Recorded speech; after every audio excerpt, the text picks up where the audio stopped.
What would you do if the person you trusted most shattered your world? When Aaron discovers his wife's betrayal with a powerful, manipulative man, he plans the ultimate confrontation, delivering divorce papers on their wedding day. Secrets unravel, lies explode, and lives are forever changed. How far will revenge take him? Stay tuned. The room was alive with chatter, the clink of glasses and the hum of polite laughter.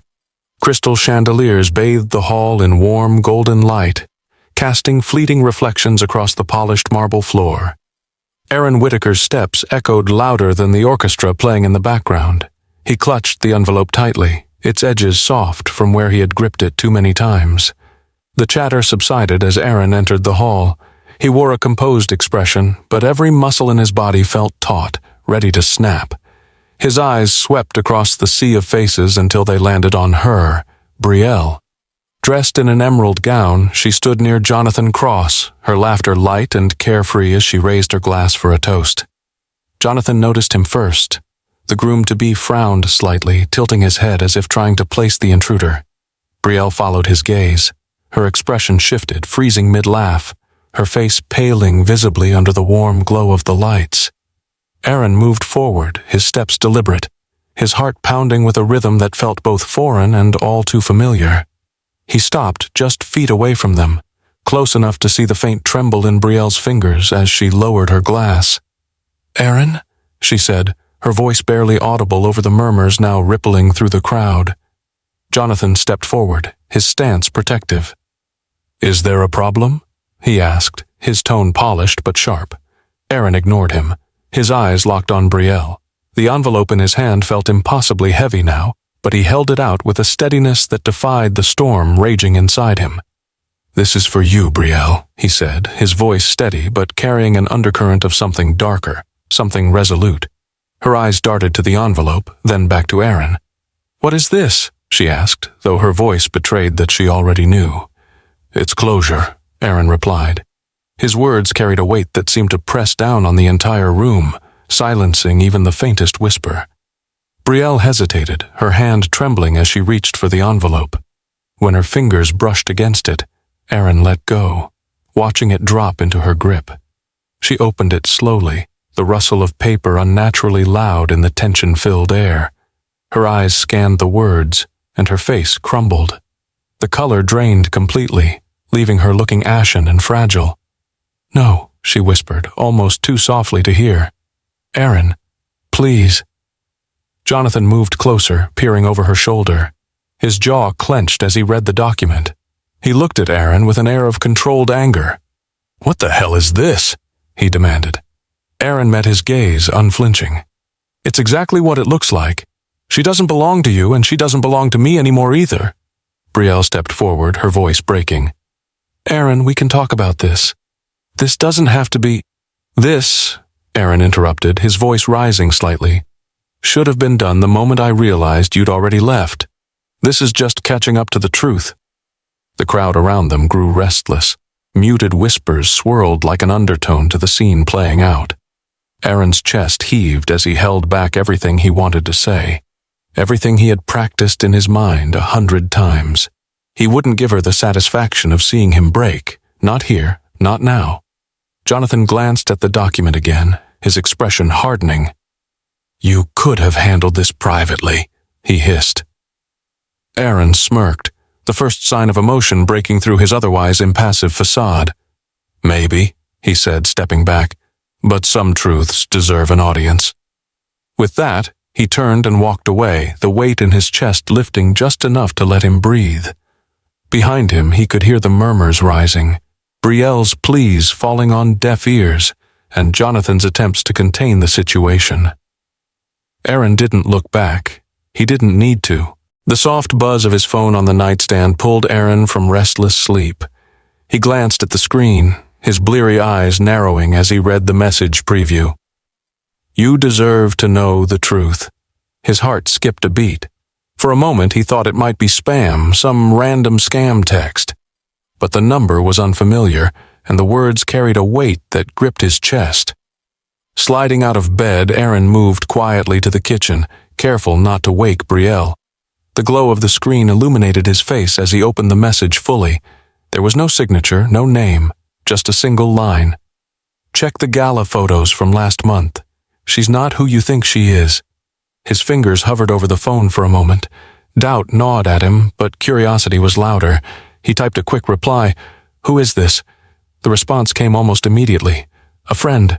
Aaron stared at the screen, his mind racing. The gala. Brielle had attended a fundraiser gala last month, one she said was essential for networking. She'd been distant since then, distracted even during their conversations. Now this? His pulse quickened, each beat like a drum in his ears. He opened his laptop, the whir of its startup filling the silence. Typing in the event's name, he scrolled through dozens of articles and photos until he found what he was looking for, a slideshow from the evening. His breath hitched as he clicked through the images, his stomach knotting tighter with each frame. There she was, dressed in a flowing black gown, her arm linked with Jonathan Cross.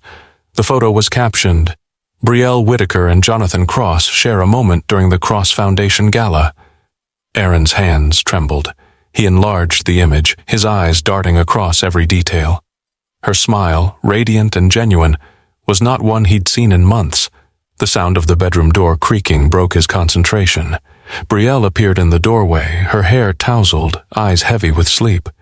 "What are you doing up?" she asked, her voice soft but tinged with suspicion. Aaron closed the laptop instinctively, but the motion wasn't quick enough to go unnoticed.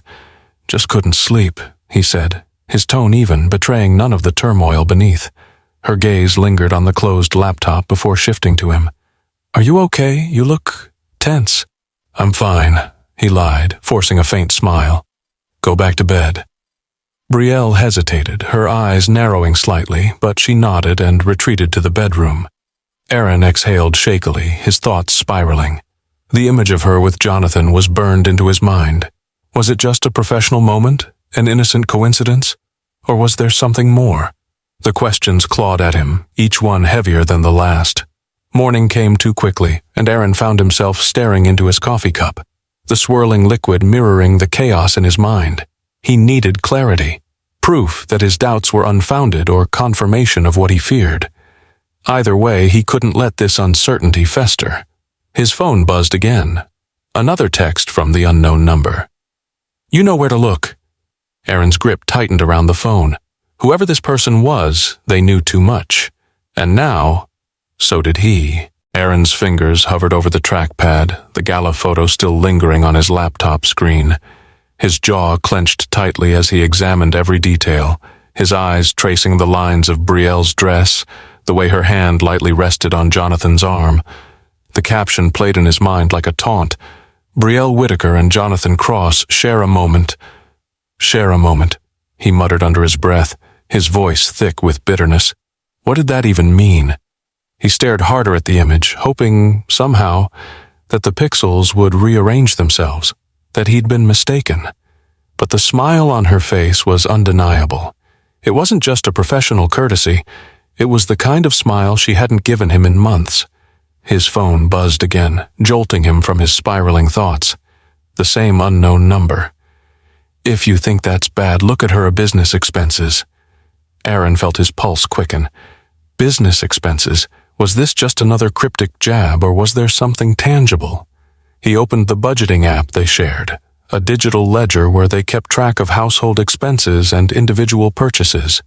Brielle had always been meticulous about documenting her spending, which made the sudden anomaly stand out even more.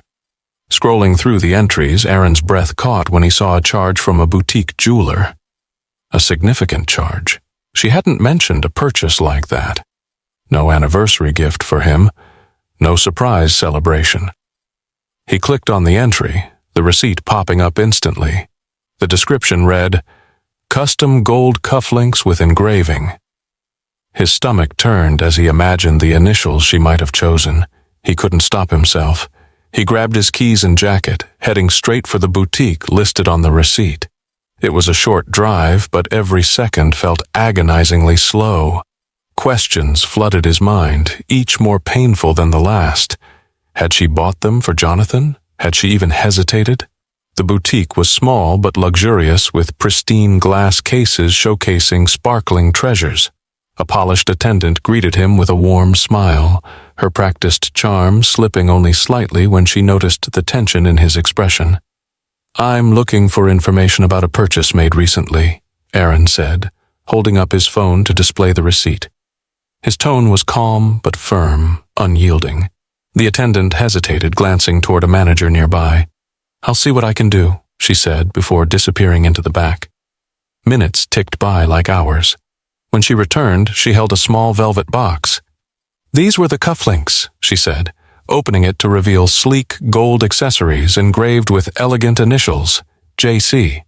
Aaron's chest tightened as he stared at the evidence. He didn't need to ask who JC was. The proof was right in front of him, and it hit like a punch to the gut. He nodded stiffly, his voice barely above a whisper. "Thank you." On the drive home, the box rested on the passenger seat like an unwanted passenger. The initials stared up at him, each one carving deeper into his resolve. He felt betrayed, humiliated, and enraged. But above all, he felt a strange sense of clarity. The puzzle pieces were falling into place, and with every new clue, his course of action became clearer. When he arrived home, Brielle was in the kitchen, humming softly as she prepared dinner. The sight of her felt almost surreal, like looking at a stranger he used to know. She glanced up and smiled, but her expression faltered when she noticed the box in his hand. "What's that?" she asked, her voice tinged with curiosity. Aaron set the box on the counter with deliberate care, his eyes locking onto hers. "You tell me," he said evenly. Brielle froze, her gaze darting between the box and his face. Her lips parted, but no words came out. For a brief moment, Aaron saw something flicker in her expression. Fear, maybe, or guilt. It was fleeting, but it was enough. "Custom cufflinks," he said, his voice calm but edged with steel. "Engraved for JC sound familiar?" She opened her mouth to respond, but he raised a hand to stop her. "Don't. Whatever excuse you're about to make, don't." The silence that followed was deafening.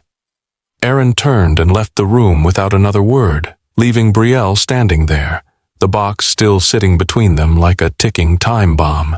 Brielle sat at the dining table, her hands wrapped around a steaming mug of tea. She glanced up as Aaron entered the room, his footsteps measured, his face unreadable. The tension between them had grown so thick it was almost suffocating, but Brielle seemed determined to pretend it wasn't there. "I made your favorite," she said, gesturing to the lasagna cooling on the counter.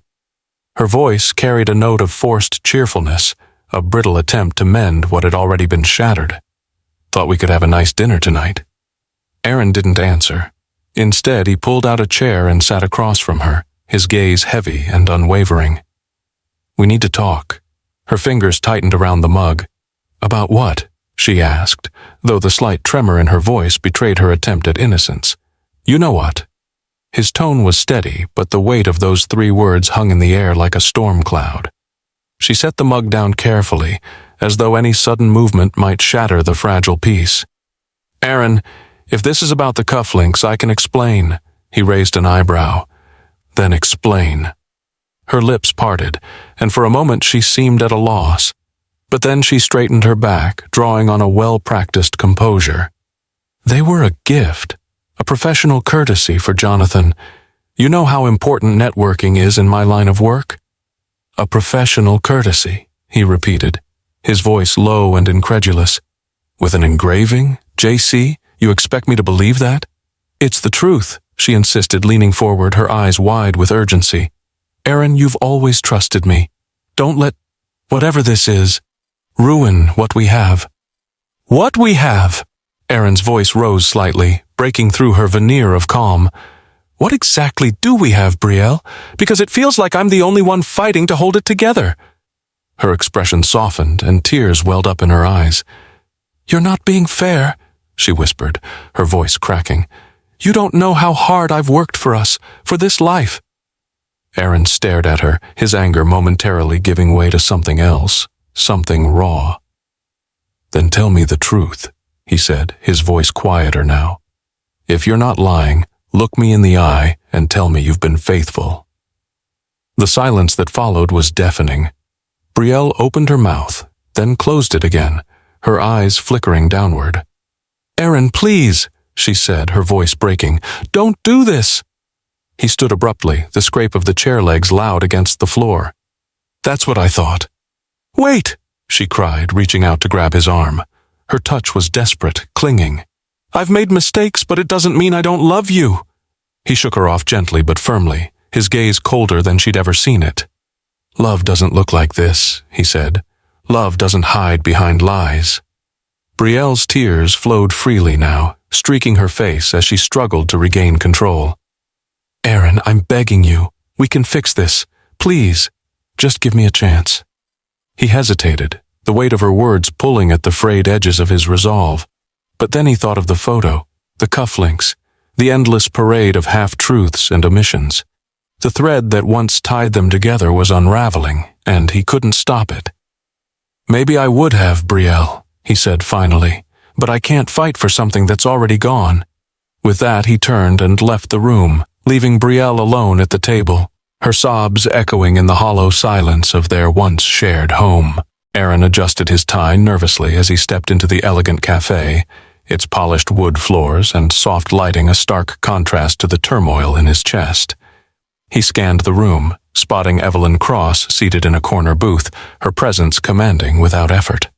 Dressed impeccably, her sharp eyes met his, and she gestured for him to join her.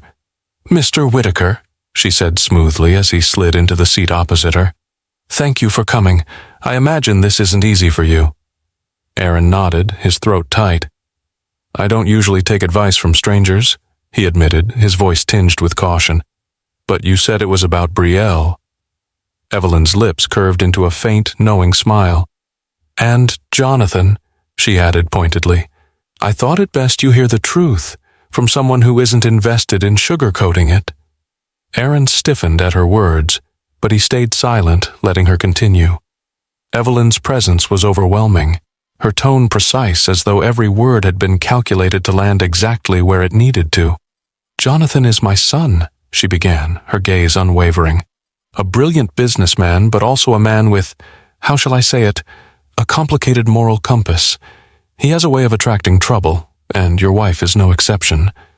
Aaron's fingers curled into fists under the table, but he kept his face impassive.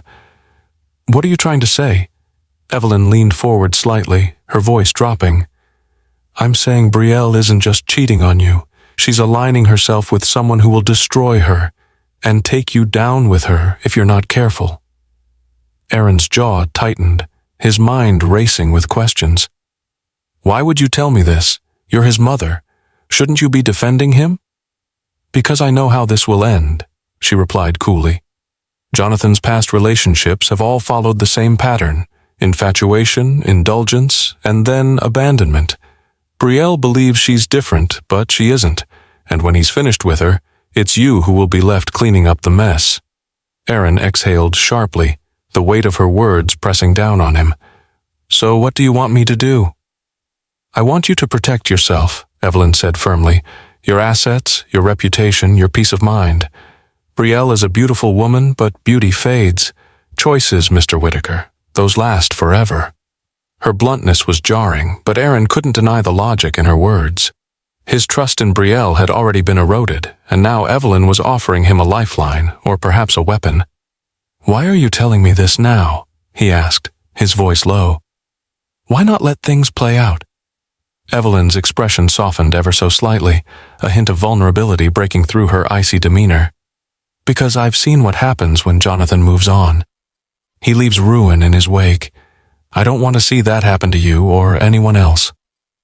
Aaron studied her for a long moment, searching for any sign of ulterior motives, but all he found was a woman who had lived long enough to understand the cost of deception. Evelyn reached into her purse, pulling out a folder and sliding it across the table. "Inside, you'll find everything you need: financial transactions, hotel bookings, even messages Brielle thought were private. Use them wisely." Aaron hesitated before taking the folder. His hands shook slightly as he opened it, skimming through the damning evidence. It was all there, proof of her betrayal laid bare.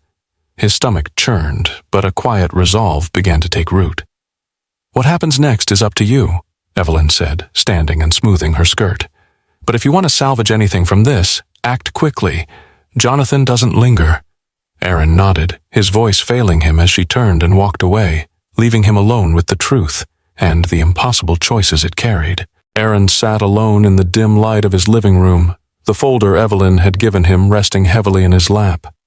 The damning evidence inside was more than enough to confirm what he'd already suspected, but seeing it in black and white made his stomach churn.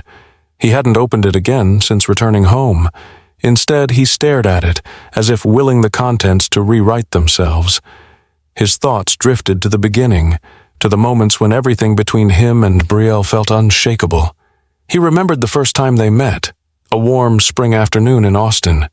She'd walked into his life with a confidence that disarmed him completely. Her laugh had been infectious, her energy magnetic. He was drawn to her like a moth to a flame. "Do you believe in fate?" she'd asked on their second date, her eyes sparkling under the glow of patio lights. He'd laughed, calling it a romantic cliché, but inwardly he'd been smitten. But now those memories felt like shards of glass lodged in his heart. He thought about the little moments he'd overlooked, the times she'd come home late with vague excuses, the flurry of texts she'd brushed off as work-related. He had trusted her then, brushing aside his doubts because he wanted to believe in the woman he loved. A sharp knock on the door jolted him from his thoughts. He froze for a moment, then rose to answer it, his mind racing. When he opened the door, he found Sarah standing there, her expression a mixture of concern and determination. "You look like hell," she said bluntly, stepping inside without waiting for an invitation. "I assume you've seen what's in there." She nodded toward the folder on the couch. Aaron shut the door and sighed. "I haven't, not fully." Sarah arched a brow. "What are you waiting for? A confession from her?" He didn't respond, his jaw tightening as he crossed the room and sank back into his chair. Sarah followed, picking up the folder and flipping it open. She scanned the documents, her frown deepening. "This isn't just bad, Aaron," she said, her tone softening slightly. "It's catastrophic. She's been planning this for a while."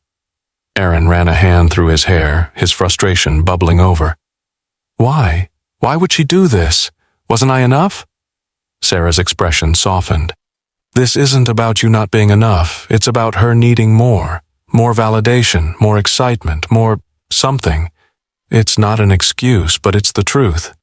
He leaned back, his gaze fixed on the ceiling. "I gave her everything. I believed in her. How could I have been so blind?" "It's not blindness," Sarah said gently. "It's love. And love makes fools of us all." Her words hung in the air, a painful truth that Aaron couldn't deny.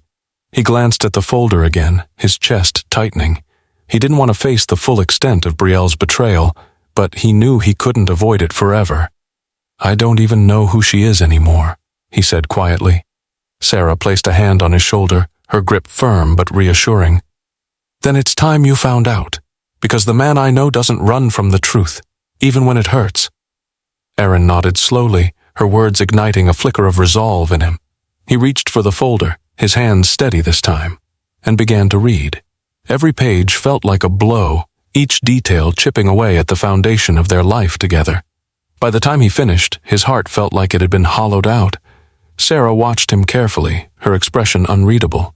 "What now?" she asked. Aaron closed the folder with a finality that echoed in the silence. "Now I stop looking back," he said, his voice low but resolute. "It's time to face what's ahead." The atmosphere at the gala was electric, a whirlwind of glittering gowns, tailored tuxedos, and laughter that bounced off the high ceilings. Aaron stood at the edge of the grand ballroom, a drink in his hand that he had no intention of sipping. His eyes scanned the crowd, searching. The air felt thick, every breath he took tinged with the weight of what he was about to confirm. Then he saw her. Betrayal moved gracefully through the room, her arm casually looped through Jonathan Cross's. Her laughter rang out like a bell, carefree and unrestrained. She wore the kind of smile that Aaron hadn't seen in years, radiant, full of life. It hit him like a punch to the chest. Jonathan leaned in close, whispering something that made her laugh harder, her hand lightly brushing against his chest. Aaron's grip tightened around his glass, his knuckles white. He fought the urge to march across the room to demand answers, to break the illusion she'd so carefully crafted. But he held back. This wasn't the time to confront her, not yet. A waiter passed by and Aaron placed his untouched drink on the tray. He stepped back, blending into the shadows, his heart pounding. From his vantage point, he watched as Jonathan introduced Brielle to a cluster of affluent guests. They greeted her warmly, and she responded with charm and poise, slipping seamlessly into a role she'd perfected over time. As the evening wore on, Aaron edged closer to their circle, careful to remain unnoticed. The snippets of conversation he overheard sent a chill down his spine. "She's been an incredible asset," Jonathan said, his voice smooth and confident. "I couldn't have launched this project without her." Brielle blushed under the praise, her smile demure. "Jonathan's vision is what made it happen. I just helped refine the details." Aaron's stomach twisted. The words felt rehearsed, calculated. She was presenting herself as indispensable to Jonathan's success, a partner in more ways than one. Then came the bombshell. One of the guests, a woman dressed in a stunning emerald gown, leaned in with a conspiratorial smile. "So, when's the big day?" Brielle's smile faltered for a fraction of a second, so brief that it might have gone unnoticed, but Aaron saw it. He saw the way her hand gripped her clutch just a little tighter, the way her eyes darted to Jonathan before she recovered. "Oh, that's still a ways off," Jonathan replied smoothly, his tone light but deliberate. "We have some things to finalize first." Aaron's chest tightened. The big day. Were they engaged, planning a future together? His mind raced, piecing together the fragments of the puzzle. Every interaction, every whispered conversation, it all pointed to a reality he hadn't wanted to face. The rest of the evening passed in a blur. Aaron lingered in the background, absorbing every detail, every subtle exchange. By the time the gala began to wind down, he'd seen enough. He slipped out quietly, the noise and lights fading behind him as he stepped into the cool night air. Back in his car, Aaron sat in silence, his hands gripping the steering wheel. The images of Brielle and Jonathan danced in his mind, each one a fresh wound. But beneath the pain, a new resolve began to take shape. He wasn't just a victim in this, he still had control over his choices, over his future. The phone buzzed in his pocket, pulling him from his thoughts. It was another text from the unknown number. "You saw it, didn't you? Now you know." Aaron stared at the screen, his jaw tightening. He typed a single word in response. "Yes."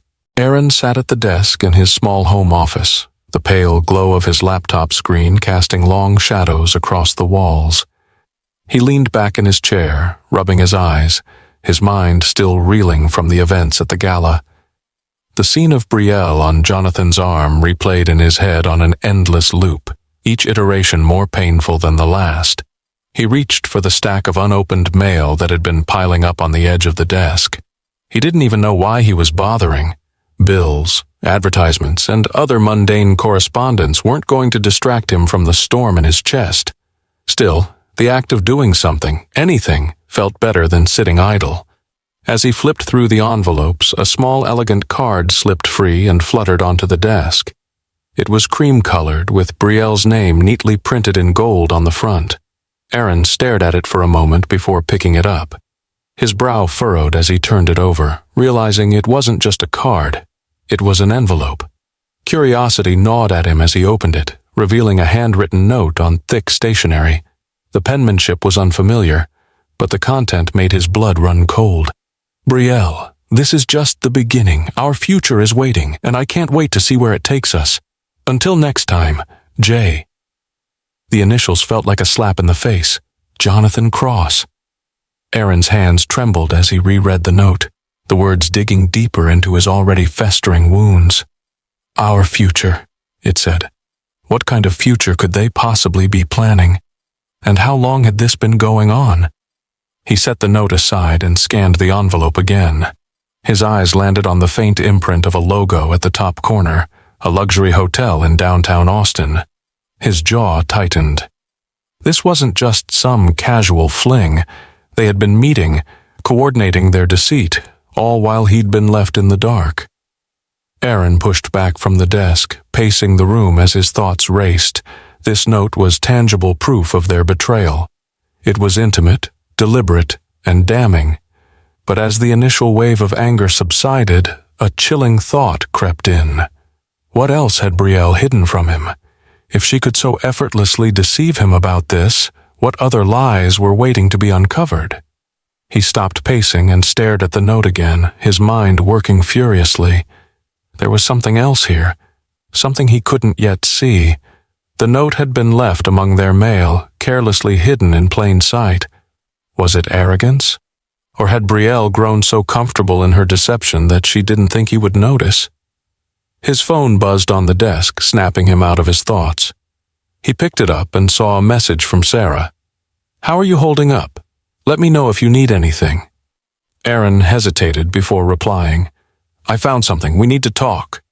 He slid the note and envelope into a drawer and shut it firmly. His chest felt tight, his mind a jumble of fury and betrayal. Whatever their plans were, he wasn't going to sit by and let them unfold. Not anymore. Aaron sat at the kitchen table, the note from Jonathan burning a hole in his pocket. The weight of everything he had uncovered pressed down on him, but tonight it was going to end. No more secrets, no more second-guessing. He was done living in the shadow of her lies. Brielle walked in, her heels clicking against the tile floor. She carried herself with the same effortless grace that had once captivated him, but now it only made his stomach churn. She placed her purse on the counter and turned to him with a smile that didn't reach her eyes. "You're up late," she said, opening the fridge. "Everything okay?" Aaron didn't answer immediately. He watched her closely, studying the way she moved, how carefully she avoided meeting his gaze. She poured herself a glass of water and leaned against the counter, finally glancing at him. "Aaron?" He pulled the note from his pocket and placed it on the table between them. The soft sound of the paper hitting the wood was deafening in the silence that followed.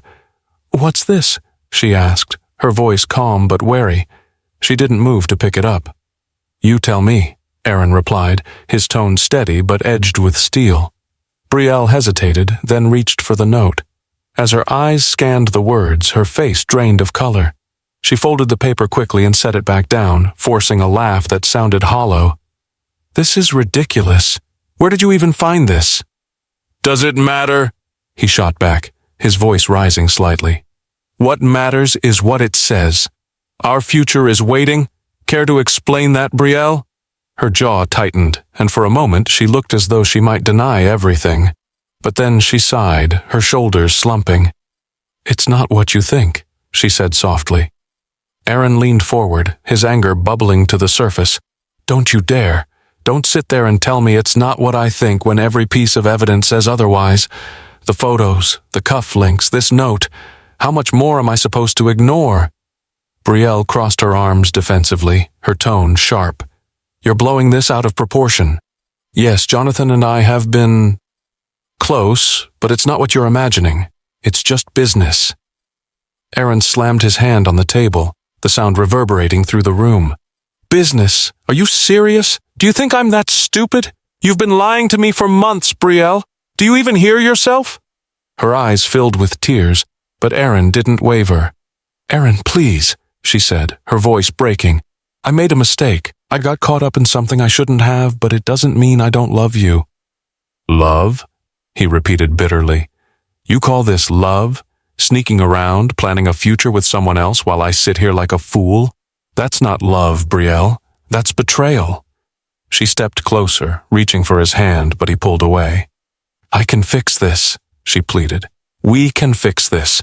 Don't throw everything away over a misunderstanding." Aaron stood, his chair scraping loudly against the floor. "The only misunderstanding here was me believing in you," he said, his voice cold. "But now I see exactly who you are." Brielle's tears spilled over as she tried to speak, but Aaron didn't give her the chance. He walked past her, each step feeling heavier than the last. Reaching the doorway, he paused, his back to her. "You've already thrown everything away, Brielle," he said quietly. "I'm just finally catching up." And with that, he walked out, leaving her standing alone in the kitchen, the weight of her choices crashing down around her. The quiet hum of Aaron's car was the only sound as he drove through the stillness of the early morning. His hands gripped the steering wheel tightly, the tension in his body refusing to ease. The confrontation with Betrayal still replayed in his mind like a broken record, but it wasn't enough. Not yet. He needed answers, ones she wouldn't give. He parked outside Sarah's office, the streetlights casting long shadows across the empty lot. Sarah had insisted on meeting him as soon as possible after his cryptic text the night before. Aaron stepped inside, his footsteps echoing in the quiet hallway. Sarah was already waiting, her desk littered with open files and her laptop glowing faintly. "You look like you haven't slept," she said, motioning for him to sit. "I'm guessing last night didn't go well." Aaron sank into the chair, shaking his head. "It was a disaster." She admitted something, but it wasn't the truth. "She's still hiding things, I can feel it." Sarah nodded grimly, pulling a file toward her. "I did some digging after we talked. If you're ready for this, I think I found what she's been hiding." Aaron's stomach churned as Sarah slid a folder across the desk. He hesitated before opening it, the weight of its contents pressing down on him. Inside were financial records, statements from an account he didn't recognize. His eyes scanned the pages, his heart sinking with every line. Deposits, transfers, expenditures, all linked to Betrayal. "What is this?" he asked, his voice low and strained. Sarah leaned forward, her tone firm but empathetic. "It's a separate account she's been managing. Look at the dates. These withdrawals coincide with her so-called business trips." Aaron flipped through the pages, his disbelief giving way to anger. The amounts were staggering, and the destinations listed painted a clear picture. Betrayal hadn't just been cheating emotionally, she'd been siphoning money from their shared funds to finance her time with Jonathan. "This can't be real," he muttered, though the evidence was irrefutable. "Why would she do this?" "Because she was building a safety net," Sarah said, her voice steady. "One that doesn't include you." Aaron's chest tightened, his anger boiling over. He slammed the folder shut and stood abruptly, pacing the room. "I've spent years trusting her, believing in her, and this is what she's been doing behind my back." Sarah stood, placing a hand on his arm to steady him. "Aaron, listen to me. I know this hurts, but you need to think clearly. We can use this. If you want to protect yourself, your assets, your future, you need to act now." He turned to her, his jaw clenched. "What do I do? How do I fight back against this?" Sarah picked up another file, this one containing legal forms. "You start by cutting her off. Freeze the accounts, secure your assets, and file for divorce. This isn't just about your marriage anymore. It's about survival." Aaron stared at the forms, the weight of the decision sinking in. He didn't want to believe it had come to this, but Betrayal's actions left him no choice. He took the pen Sarah offered, his hand trembling as he signed the first document. As he set the pen down, his phone buzzed in his pocket. He glanced at the screen, his heart sinking further. It was another message from the unknown number. "You're closer than you think. Don't stop now." Aaron clenched his jaw, his resolve hardening. Whoever was behind the texts knew more than they were letting on, and he intended to find out exactly what. But for now, he had to protect himself. "This ends here," he said quietly, his voice filled with a quiet determination. "No more lies, no more games." Sarah nodded, her expression firm. "Then let's make sure it does." The grandeur of the ballroom was breathtaking. Guests in glittering attire mingled beneath chandeliers dripping with crystals, their laughter and chatter mingling with the soft strains of a live string quartet. Everything about the event screamed perfection, an immaculate stage set for the union of Jonathan Cross and his bride-to-be. But for Aaron, it was a battlefield. He stood near the entrance, his hands buried deep in his pockets as he observed the scene. His heart pounded like a war drum, his resolve hardening with every passing second. This wasn't just about Betrayal anymore. It was about taking back control, about confronting the lies head-on. He spotted her before she saw him.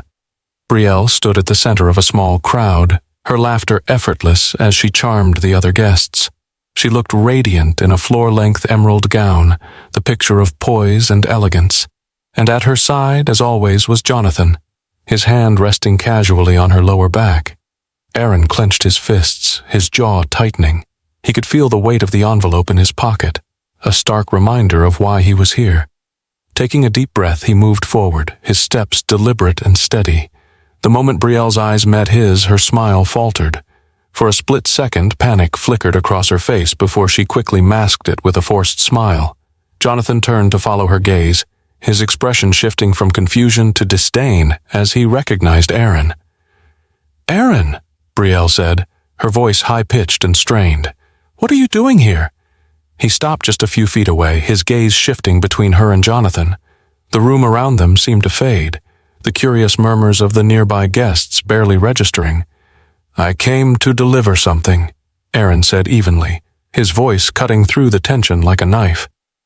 Jonathan stepped forward, his posture defensive. "This isn't the time or place for whatever this is," he said sharply. "You should leave." Aaron ignored him, his focus fixed on Brielle. Slowly, he reached into his pocket and pulled out the envelope. He held it out to her, his hand steady despite the storm raging inside him. "This is for you," he said, his voice low but resolute. Brielle hesitated, her eyes darting between the envelope and Aaron's face. "What is this?" she asked, though her trembling hands betrayed that she already knew. "Open it," Aaron replied, his tone unyielding. The room fell silent as Brielle reluctantly took the envelope and tore it open. Her eyes scanned the document inside, and the color drained from her face.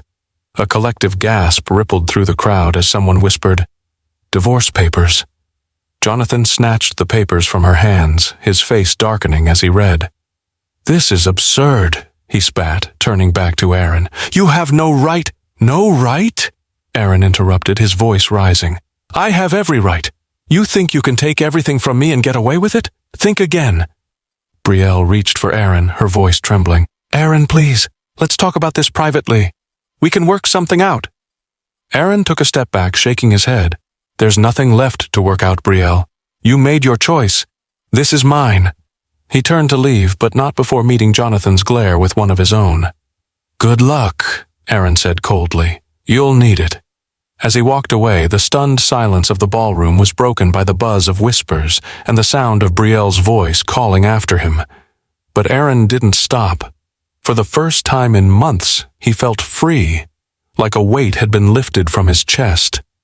The whispers turned to murmurs, and the murmurs erupted into a cacophony of shocked voices. The guests in the ballroom shifted uncomfortably, their elegant masks of propriety slipping in the face of scandal. Brielle stood frozen in the center of it all, her hand still clutching the divorce papers, her face pale as if all the blood had drained from her body. Jonathan's fury radiated like heat. He stepped closer to Brielle, his voice low but sharp enough to cut through the air. "What the hell is going on, Brielle?" she stammered, her words a garbled mess of denials and pleas. "Jonathan, this isn't, he's just trying to ruin everything." "Ruin everything?" Evelyn Cross's voice sliced through the chaos like a blade. The matriarch stood at the edge of the crowd, her steely gaze fixed on her son and Brielle. The room fell silent as her heels clicked against the marble floor, each step echoing with authority. "Mother, stay out of this," Jonathan growled, his frustration mounting. "Oh, I will most certainly not stay out of this," Evelyn snapped, her eyes narrowing. "I warned you, Jonathan. I told you that this woman would bring nothing but disgrace to our family." Brielle's head snapped up, her voice cracking as she tried to defend herself. "Evelyn, please, you don't understand." "I understand perfectly," Evelyn interrupted coldly, her tone laced with disdain. "You thought you could manipulate my son and use our name to climb higher, but you overplayed your hand, my dear. And now it's all unraveling." The words struck like a whip, and Brielle recoiled, her composure crumbling under the weight of Evelyn's glare.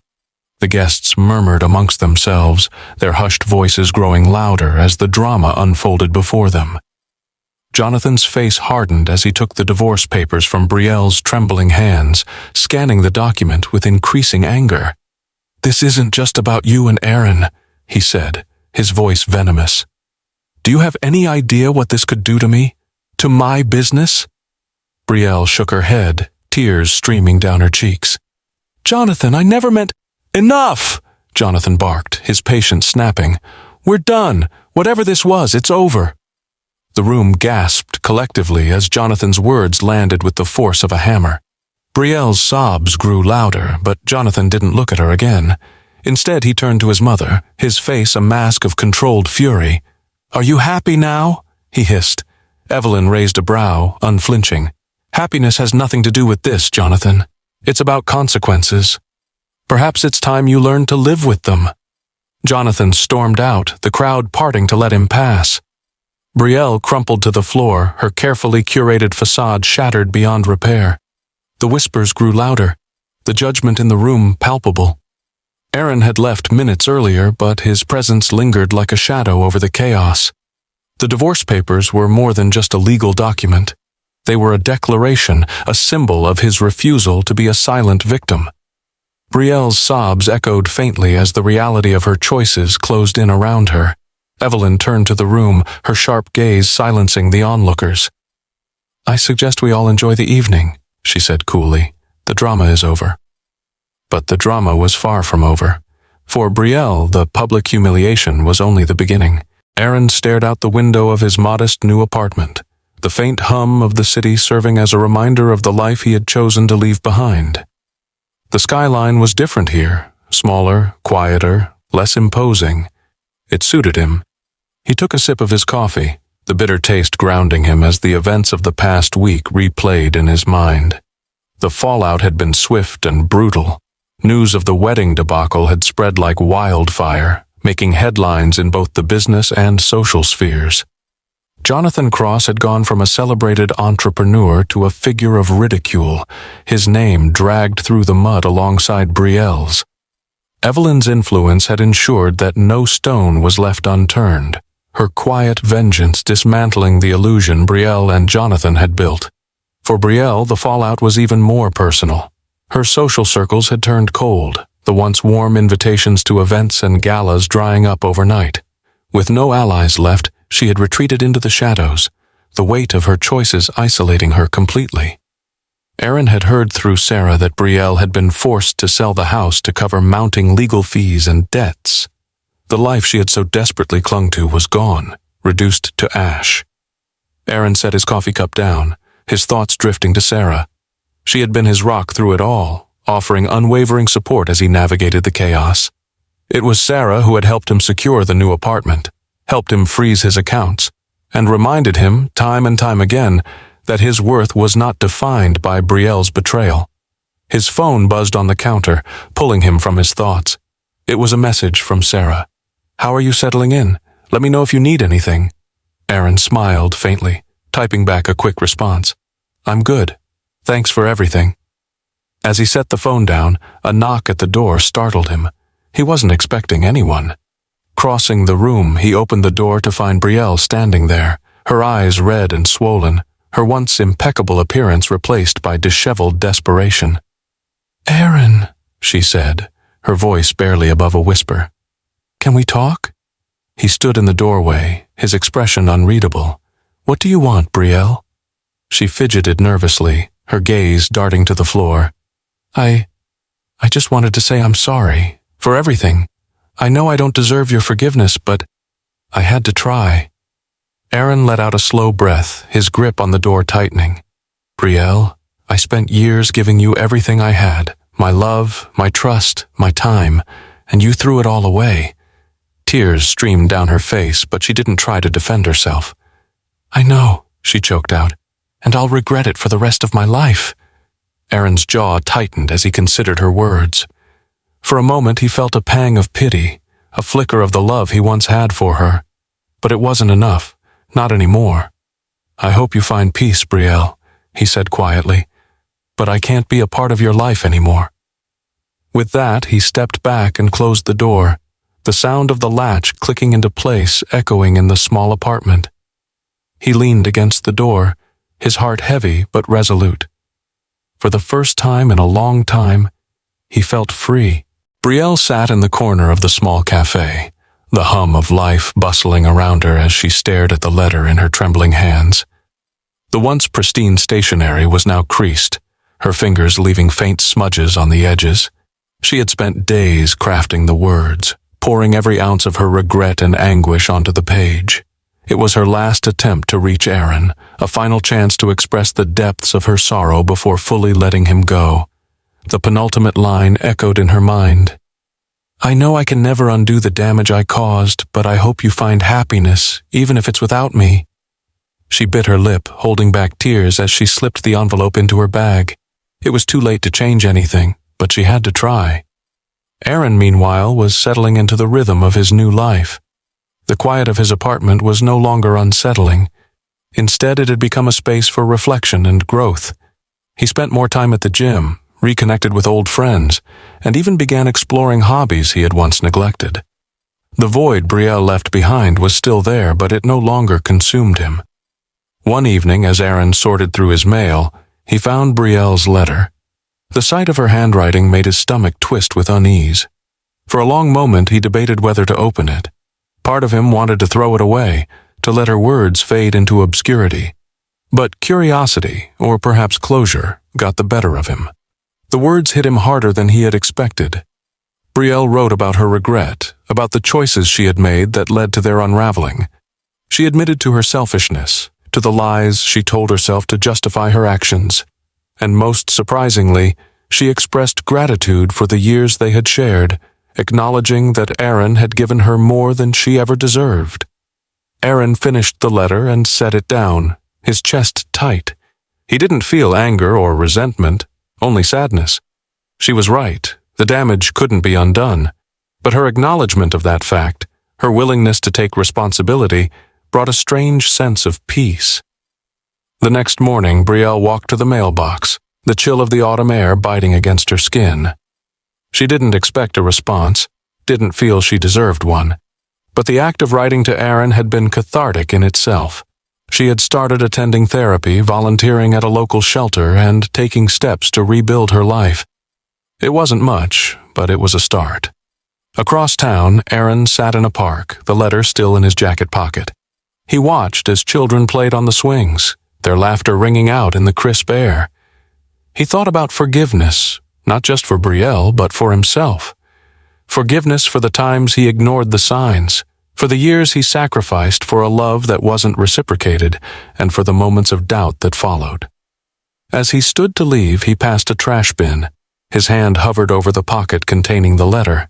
With a sigh, he kept walking. The letter wasn't a burden to carry. It was a reminder of what he had survived, and what he was now free to pursue. That night, Betrayal opened her email to find a simple message from Aaron. "I hope you find what you're looking for. I already have." Tears welled in her eyes, but this time they weren't from despair. They were from a strange, bittersweet relief. For both of them, redemption didn't come in the form of reunion. It came in letting go. Aaron walked along the tree-lined path of the park, the late afternoon sun casting long, golden shadows across the ground. The crisp autumn air carried a hint of the approaching winter, and the soft rustle of leaves underfoot provided a soothing rhythm to his thoughts. This was his sanctuary, a place where he could reflect, breathe, and embrace the quietness he had longed for. He paused at a wooden bench near the edge of the pond. The water was calm, its surface reflecting the fiery reds and oranges of the trees that framed it. Sitting down, Aaron leaned back and closed his eyes, letting the sounds of life around him fill the silence. Children's laughter echoed faintly in the distance, mingling with the gentle quacks of ducks gliding across the water. Reaching into his jacket pocket, Aaron pulled out a small notebook, its cover worn from use. It was a gift from Sarah, a space for him to capture his thoughts and rediscover himself. He flipped through the pages, each one holding fragments of his journey over the past few months. Words of pain, hope, and resilience stared back at him, reminders of how far he had come. A faint smile crossed his lips as he reached a blank page. He picked up the pen tucked into the spine of the notebook and wrote a single sentence. "The past is a lesson. The future is mine to write." As he capped the pen, Aaron's phone buzzed in his pocket. It was another message from Sarah. "Don't forget dinner tonight, my treat." Her steadfast presence in his life had been a cornerstone of his recovery. She never pushed, never pried, just offered support in the moments he needed it most. Aaron typed a quick reply, tucking the phone away. His thoughts drifted to Betrayal. He hadn't heard from her since the letter, nor had he expected to. Her chapter in his life was closed now, and though it left scars, it also left lessons, ones he would carry forward. The sun dipped lower on the horizon, the colors of the sky deepening into hues of amber and violet. Aaron stood, slipping the notebook back into his pocket. As he walked toward the exit of the park, he felt a quiet sense of closure settling over him. For the first time in years, he wasn't carrying the weight of regret or anger. He was simply free. At the edge of the park, Aaron paused, glancing back at the pond one last time. The reflection of the vibrant trees shimmered in the water, a mirror of the life he was building, bright, new, and full of possibilities. With a deep breath, he turned and walked away, leaving behind the shadows of what was and stepping fully into what could be.